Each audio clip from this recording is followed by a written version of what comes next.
By the time the FBI put Karen Darrow in handcuffs, she'd already spent weeks trying to convince the county I was trespassing in my own house. Watching her get marched past those manicured HOA flower beds in a tan pantsuit felt downright spiritual. None of it started in a courtroom. It started with me sweating in my driveway when two deputies rolled up like I was squatting on land I owned free and clear. I'd bought that parcel in the Georgia mountains at a federal land auction and spent 2 years building the house I wanted, glass facing the ridge, reclaimed timber siding, solar on the roof, silence thick enough to hear wind in the pines. The whole point was peace. No noise, no neighbors, no HOA. So when the older deputy said the president of Silverbrook Estates had reported me for unlawful occupancy under their development authority, I thought I'd misheard him. I said, "Officer, this property isn't in any HOA.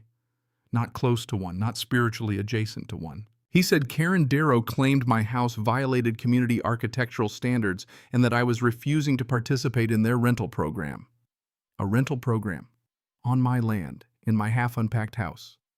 I grabbed my zoning map deed packet and survey, spread them across the hood of the cruiser, and showed him exactly where my parcel sat, residential agricultural exempt outside Silverbrook's boundary by 1.5 miles. He studied it, then sighed. Well, looks like she doesn't have authority here. Next morning, I'm on the deck with coffee fog rolling through the trees, birds making all that cheerful noise birds make when they don't pay taxes and the mail shows up. Thick ivory envelope. Silverbrook Estates HOA Office of the President. Inside was a letter so arrogant it almost deserved framing. Karen informed me my home violated something called the Silverbrook Regional Residency Compact, complete fiction, and offered to resolve the matter by having me vacate my house and rent one of her approved homes for $7,200 a month. Every rental was managed by DVC Holdings LLC, managing partner Karen Darrow. That was when it stopped feeling like neighborhood pettiness and started smelling like a scam. I called my lawyer, Rachel Briggs. Before I finished explaining, she said, "Oh, this woman's either stupid, greedy, or both." And I'm hoping for both. She had me send a cease and desist to the HOA and copy every office that might care.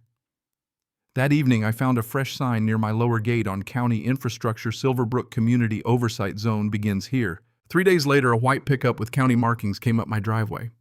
2 men got out in vests and hard hats, carrying clipboards and acting like the mountain belonged to them.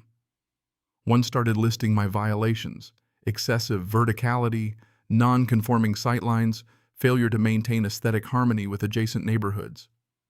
Silverbrook was so far south, they'd need binoculars and divine intervention to see my porch. I called Rick Lomax, the county zoning officer who'd handled my permits from day one. Rick showed up 15 minutes later in a dusty green Jeep, flipped open a binder and read county code at them like a preacher with receipts. My parcel was exempt, fully permitted outside all private covenants, and aesthetic harmony was not a zoning standard. Then Rick showed me the real problem. Somebody had slipped a boundary map into a municipal packet showing Silverbrook's border creeping north toward the ridge, toward me. Proposed integration zone, it said. It looked official enough to scare the wrong person, and that was the point. That was the first twist. I wasn't dealing with one petty HOA president. I was standing in the path of a quiet land grab. That night I checked Google Maps and nearly threw my phone. Under my home pin it said managed by Silverbrook HOA. They were building a paper reality around me, letters, signs, inspections, digital labels, just enough nonsense to make a lie feel official. By morning, Rachel had the second twist. Karen's rental company was real. Her husband, Gregory Darrow, a retired code enforcement officer, was tied to it. And there had been other parcels near Silverbrook where owners got buried in complaints and harassment until they sold cheap or left. 2 of them were elderly. That's when my anger turned into clarity. They thought I'd be isolated, overwhelmed, easy to scare. They thought wrong, so I went public. I stood on my porch with the mountains behind me and recorded a simple video: who I was, how I bought the land, what Karen demanded, what the fake map showed, what the county had already confirmed. No yelling, no drama, just facts. By sundown, the video had 50,000 views. By next morning, local news had it. By the day after that, Silverbrook's website was suddenly offline. I was in town buying lumber when my motion alert lit up. I opened the app and saw a man in a navy jacket walking across my property with an envelope tucked under his arm. HOA security. He shoved the envelope through my mail slot, snapped a photo like he was documenting service, then leaned into my kitchen window and started taking pictures inside my house. I hit the exterior speaker and said, "You've got 5 seconds to get off my land before your face becomes evidence." He jumped and hustled off. When I got home, I found an 8-page voluntary HOA agreement tied with a blue ribbon and stamped with a fake wax seal. On the signature page was my name, and next to it a bad forgery of my signature. Rachel looked at it once and said, "Jason, congratulations, your HOA problem is now a felony." We called the sheriff. I handed over the footage, the document, and the whole timeline. By Monday, we learned Karen had actually filed that fake contract with the county property office as proof my parcel belonged to Silverbrook. She hadn't just threatened fraud, she'd committed it in writing. An investigative reporter ran the trespassing footage and the forged signature on evening news. Homeowners from other states started emailing me stories that sounded way too familiar: fake violations, bogus fees, pressure to lease, pressure to sell. Karen wasn't just a local tyrant. She was part of a pattern. Rachel filed everything she could think of: housing complaints, notifications tied to the federal origin of my parcel, then the big one, a civil RICO suit naming Karen Gregory, the HOA, and the shell company. And because I'm not above a little pettiness when it's deserved, I bought a billboard on the road between Silverbrook and town. Private land is not for rent, not for sale, not for HOA, not for Karen. Under it, I put a link to a site where I published everything: letters, maps, screenshots, videos, every lie side by side with the truth. A week later, an unsigned envelope showed up at Rachel's office. Inside was Karen's resignation letter and a little offer: withdraw the filings, drop the claims, let it all be a misunderstanding. That was when I knew she heard the floorboards cracking. Arrogant people do not offer peace when they think they're winning. Rachel gave it to the FBI. 2 agents sat at my kitchen table, drank my coffee, and laid out a timeline that matched mine. Except theirs had other names, other parcels, other complaints, other officials who always seemed to look away at the right moment. My case, they told me, was the cleanest one they had. Video of the trespass, timestamp delivery, forged signature, false filing, digital trail. Karen had finally gotten greedy enough to leave fingerprints on everything. That afternoon, I took binoculars to my porch and watched the road to Silverbrook. First came the squad cars, then the black SUVs, then the white evidence van with FBI on the side, and I won't lie, that brought me a kind of peace usually reserved for church music and paid-off mortgages.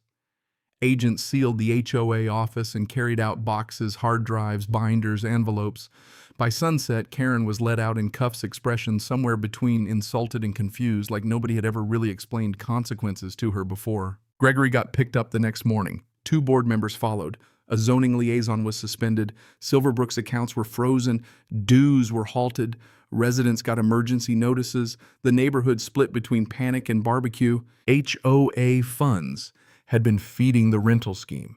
Fake maintenance charges, inflated leasing fees, misleading contracts, tampered maps, bogus compliance forms. One handwritten note recovered from HOA files said, "Make this go away. We'll give him a house." A week after the raids, the county formally corrected my property record. Prior HOA affiliation had been entered without lawful basis. Rachel framed one copy. I laminated another and bolted it to the gatepost where Karen's fake sign used to hang. And somewhere in the middle of all that, after the adrenaline wore off, I learned something. I wish more people understood sooner. Power doesn't always show up loud. Sometimes it arrives in polished language, tidy stationery, fake professionalism, and that smug little tone people use when they think procedure matters more than truth. That's how greed survives. Not just through force, through exhaustion. Through the hope that decent people will decide fighting back is too ugly, too expensive, too lonely. What saved me wasn't being tougher than they were. It was being steadier. Document everything. Keep your temper. Learn the rules better than the people abusing them. Sunlight is brutal when somebody built their whole empire in the shade. In the end, Silverbrook Estates HOA dissolved under court order. Residents voted not to rebuild it. Assets were liquidated. Illegally gained money got clawed back. My house, the one they tried to erase with fake maps and forged contracts, is still standing exactly where I built it, glass. Catching sunrise pines moving in the wind, silence stretched over the ridge like something holy nobody gets to regulate. People still drive up just to see the sign on my gatepost. Private land permanently outside all HOA jurisdiction. Because I still remember that first cruiser, that first letter telling me to leave my own home and rent a beige box from the woman trying to steal my land. I remember the forged signature, the man at my window, the fake maps, the smugness of people who mistake patience for weakness. And I remember the look on Karen's face when the federal agents walked her out past her own neighborhood sign. That look was worth every sleepless night. So let me ask you this. When somebody uses rules, titles, and bureaucracy to control land that isn't theirs, where does neighborhood governance end and organized extortion begin? And if you've ever dealt with an HOA, a zoning board, or one of those small power bullies who thought nobody would push back, drop your story and your opinion below. Who was right, who was wrong, and how far would you have gone to defend what was yours?